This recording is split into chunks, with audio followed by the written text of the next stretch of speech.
Mr. President. Mr. President, at this juncture, the distinguished gentleman from the great province of Tarlac and Rizal, Senador Rodante Marcoleta, is seeking the floor to deliver his privileged speech. I move that he be recognized, Mr. President.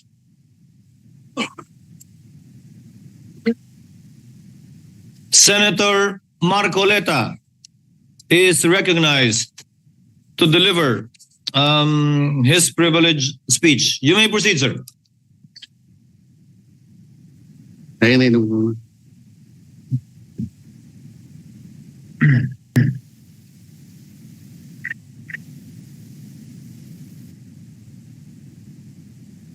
you, Mr. President.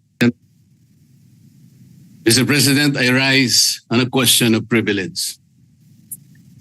Today, I believe the entire nation awaits the disposition of the matter in regard to the impeachment complaint filed against the Vice President, Sara Duterte, in the light of the recent but unanimous decision of the Supreme Court.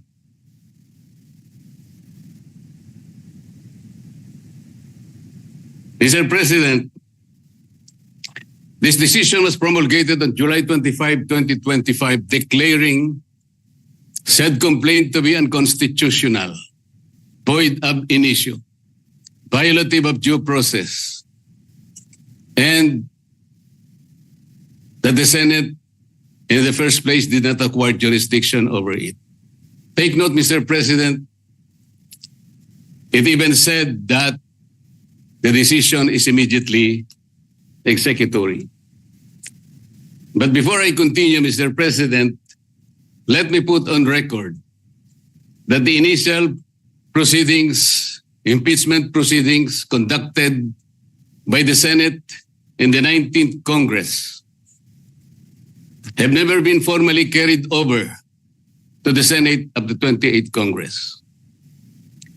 I do not know, and I'm not aware, I cannot recall of any action so far taken by this august chamber to the effect that the initial impeachment proceedings, which were deemed to have been terminated at the expiration of the 19th Congress at noon of June 30, 2025, have been miraculously brought to life into the present Congress.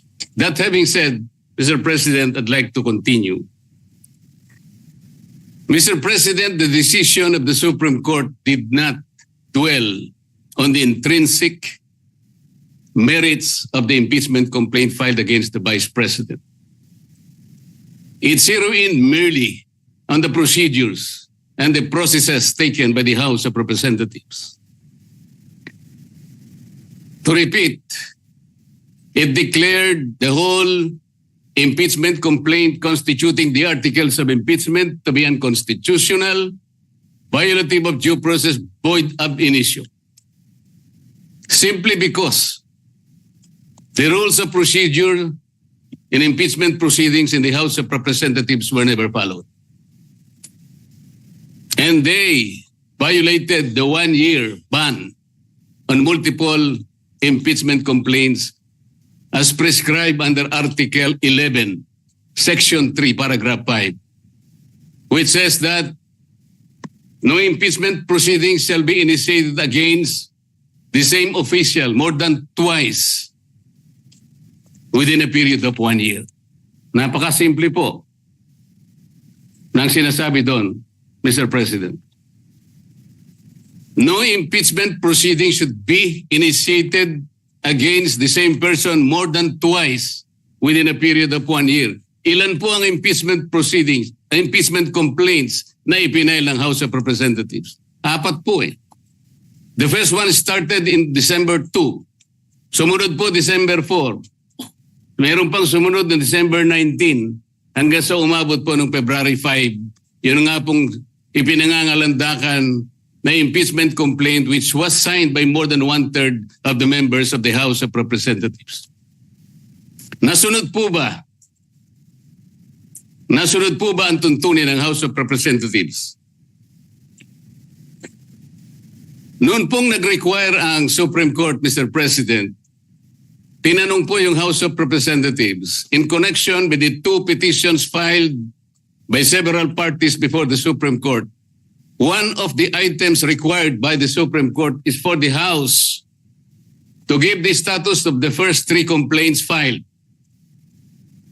Ano po ang sagot ng House of Representatives? Yun daw pong unang tatlo, the one filed in December 2, December 4, and December 19, were all archived.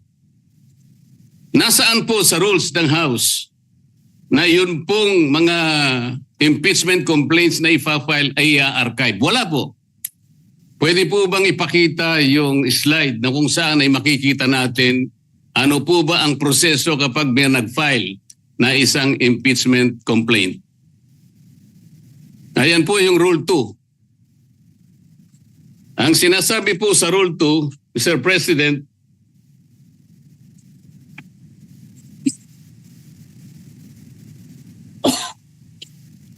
hindi sa Rule 3, sa Rule 3. Rule 2, Section 3. A verified complaint for impeachment by a member of the House or by any citizen upon a resolution or endorsement by any member thereof shall be filed with the office of the Secretary General and immediately referred to the Speaker. Bakit hindi po nasunod ang tuntunin na ito, Mr. Speaker? Kailan po ni-refer ng Secretary General sa opisina ng Speaker yung impeachment complaint dated December 2, 2024? Kailan po ni-refer ng Office of the Secretary General yung impeachment complaint na i-file noong December 4? Wala po silang sagot. Kailan po ni-refer ng Office of the Secretary General yung impeachment complaint that was received on December 19? Wala po silang sinasabi. Kung titingnan po natin ang sagot ng Solicitor General in behalf of the House of Representatives, ang sabi po nila,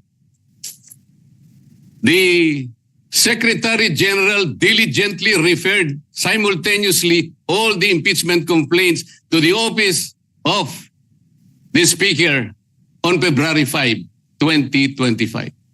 Immediately po ba yan, Mr. Speaker? December 2, December 4, December 19, at isinama po yung February 5, all of them were simultaneously referred to the office of the Speaker on February 5. 2 buwan po ang kanyang ginugol para lang i-refer sa office of the Speaker. Ano po ang immediate doon? Wala po. Wala po silang sinunod. Wala silang ni-refer at ni-refer nga po delayed. Nung ma-refer po, ang sabi po ng Solicitor General, the 4 impeachment complaints were included in the order of business doon po sa session number 36. You will note, Mr. Speaker, hindi po niya ibinigay bilang annex yung order of business in section number 36. Ang kanya pong ipinakita ay yung journal number 36. Bakit po? Sapagkat hindi totoo na yung 4 na impeachment complaints were included in the order of business. Mr. President, I have a copy of the order of business, session number 36. And I will deposit a copy to the office of the Senate Secretary for everyone to see and examine for themselves kung talagang in-include nila sa order of business. Wala po. Saan po nila in-include? Ito sa journal. Iba po yung journal sa order of business. Alam po niyo kung bakit lang nalagay sa journal, Mr. Speaker? Idinagdag po nila as additional reference of business. That is not the requirement of the Constitution. Pwede po ba nating makita yung slide ano sinasabi po ng Constitution?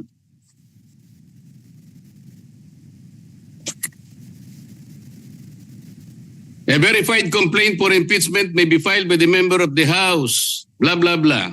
Ang sinasabi po rito,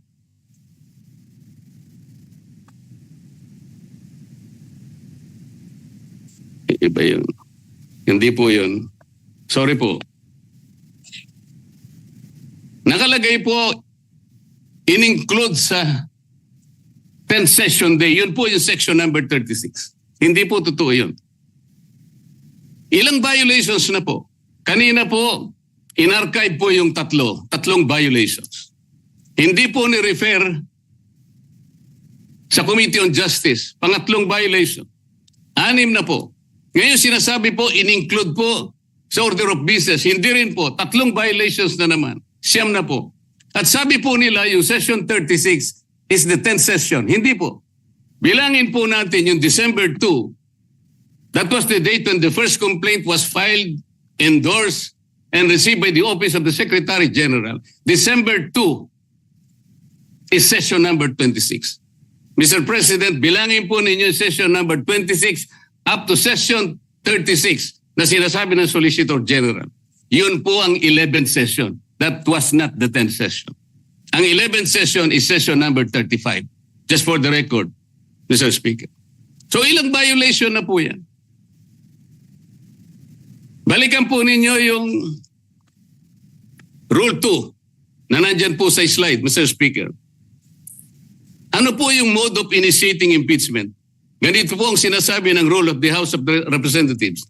Impeachment shall be initiated by the filing and subsequent referral to the Committee of Justice. Ito po yung Sereno versus, Francisco versus House of Representatives. Verified complaint for impeachment filed by any member of the House of Representatives, i-refer po sa Committee on Justice. Verified complaint filed by any citizen upon a resolution endorsement by any member thereof, i-refer po sa Committee on Justice. A verified complaint or resolution impeachment filed by at least 1/3 of all members of the House, i-refer din po sa Committee on Justice. Bakit po ang ginawa nila nung makakuha sila ng higit sa 1/3, dali-dali po nilang tinransmit sa Senate? Ang pagkakakala po nila, Mr. Speaker, sapagkat ang pinagbatayan po nila ay yung Rule 4 na kung saan in Section 14 sinasabi po endorsement of the complaint resolution to the Senate. Ang sinasabi lamang naman po noon, Sir President, ay yung pamamaraan kung paano po i-endorse yung impeachment complaint that was signed by 1/3 or even more members of the House of Representatives. Hindi naman po sinasabi doon na hindi na sa i-refer sa Committee on Justice. Bakit po nakalagay dito sa rule? Kailangan i-refer din siya sa Committee on Justice but they never did.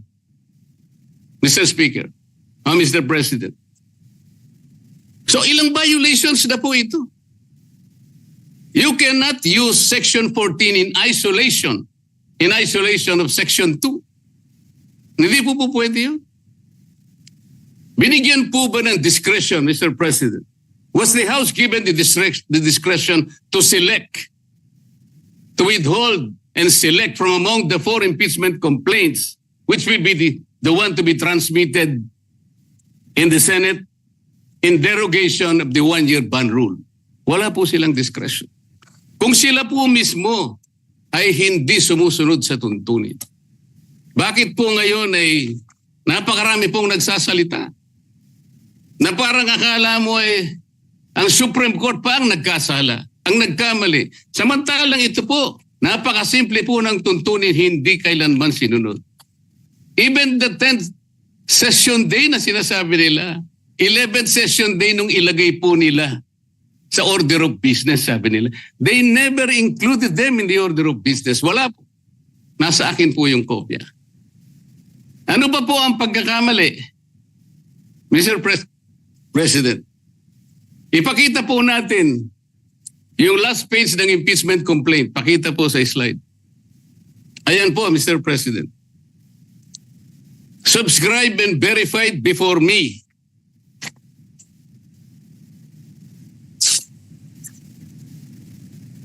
Sabi po ng Secretary General, tambayin kopya ko rin.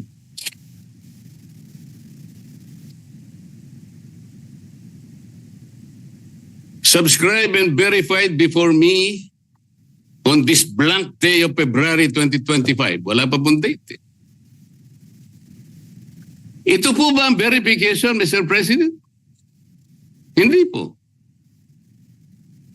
Ang verification po ay nakasaad po sa mismong tuntunin ng House of Representatives. Balikan po natin ang Section 3. Ano po ang sinasabi?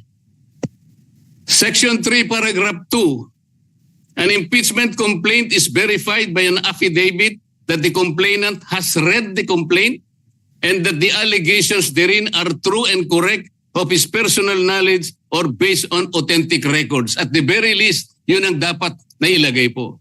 Nakalagay po ba sa verification dito? Ng Secretary General ng House of Representatives? Wala.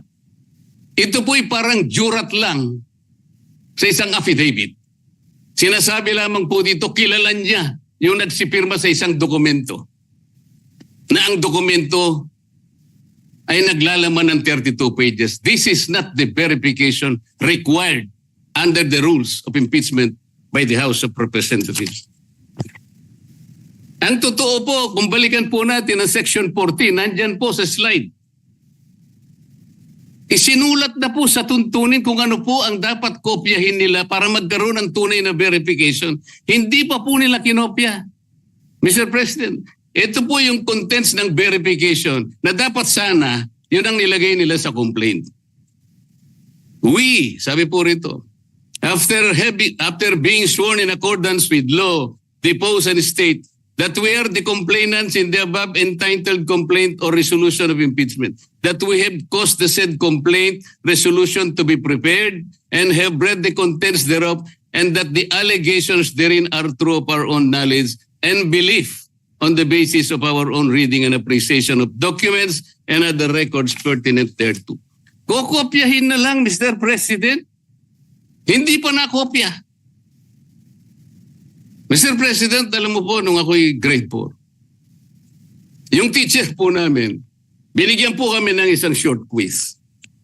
I-drawing ninyo kanya yung Bicol region. Siguro po 1963 yun, Mr. President. Yung Masbate, hindi pa kasali sa Bicol region. O hindi, kabisado ko naman po sapagkat mahilig po ako sa social studies, Mr. President.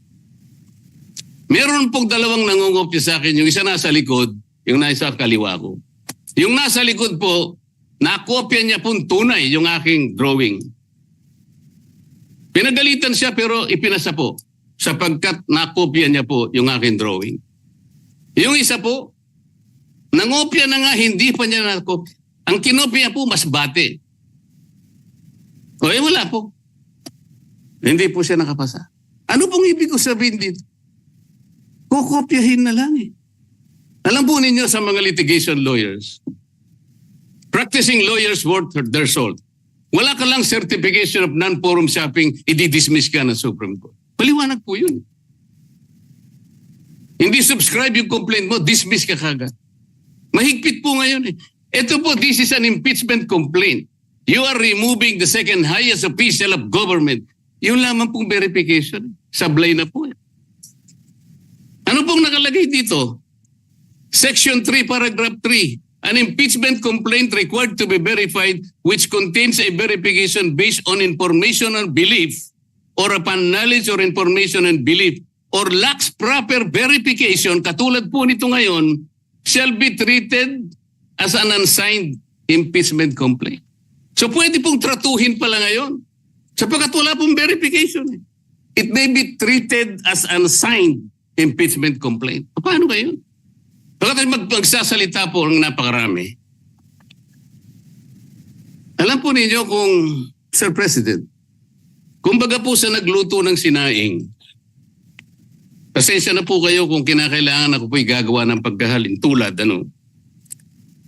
Ang impeachment complaint po ay parang sinaing na niluto ng House of Representatives. Hilaw po eh. Hilaw na hilaw. Ano po yung hilaw sa Bicolano, Mr. President? Hilaw din po yata. Sa Bisaya, hilaw din po. Sa Kapampangan, magadto, Mr. President. Sa Waray po, matagudtod. Sa Ilonggo po, lagdos. Sa Ilocano, marakusol. Sana po tama ang aking pagkaka-pronounce. Ang dami pong nagsasalita, Mr. President. Doon lang po sa House of Representatives, isa pong bagong pasok doon. Ngunit patagal na pong nagserbisyo sa ating bansa. Naging senadora, naging Secretary of Justice, naging chairman ng Human Rights Commission. Alam po ba kung ano sinabi niya sa isang panayam? Ito po, nakuha ko. Harap-harapan na tayong niloloko. Kakaibang korte ito. Sana sa palengke na lang final ang impeachment case. At least doon, may nagtitinda ng totoo. Sana po, magtinda po siya ng matagudtod na kanin dyan sa Samar. Baka may bibili kaya. Pwede kaya siyang pumunta dyan sa Pampanga po para magbenta ng magadto na kanin. Kung may bibili, baka sakali. Pumunta kaya sa Panay para magbenta ng lagdos na kanin. Wala po siguro, Mr. President. Baka ngayon dagan dingding, hindi pa patusin. Huwag pong ganun. Ang dami na pong nagsipagsalita. Samantalang hindi po nila nakita. Ang dami, kayo po nagsimula ng mali. Hindi naman po sinasabi ng Korte Suprema na kailanman ay huwag kayong mag-impeach, huwag na kayong mag-file. Ayusin nyo lang po eh. Yun lamang po ang gustong mangyari dito. Ayusin nyo. You want to impeach the Vice President, do it in the right way. Hindi naman po tinignan ng merito eh. Ang sinasabi yung proseso, hindi po nyo sinunod eh. Sinasabi na nga, walang impeachment complaint bukod sa isa. Laban sa isang opisyal sa loob ng isang akalain mo namang 4 po kagad ang ipinay. Pagkatapos yung 4, i-consider mo na isa. Hindi naman po yata tama yun, Mr. President.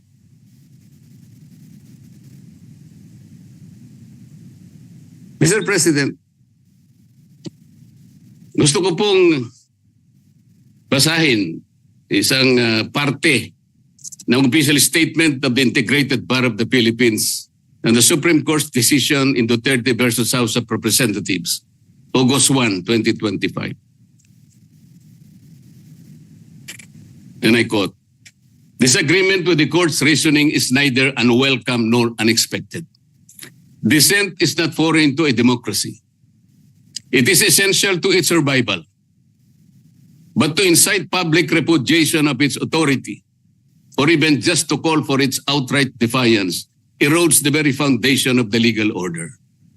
Such actions disturb the equilibrium of powers and imperil the integrity of our democratic institutions, especially when appropriate legal remedies remain available within the framework of our constitutional system.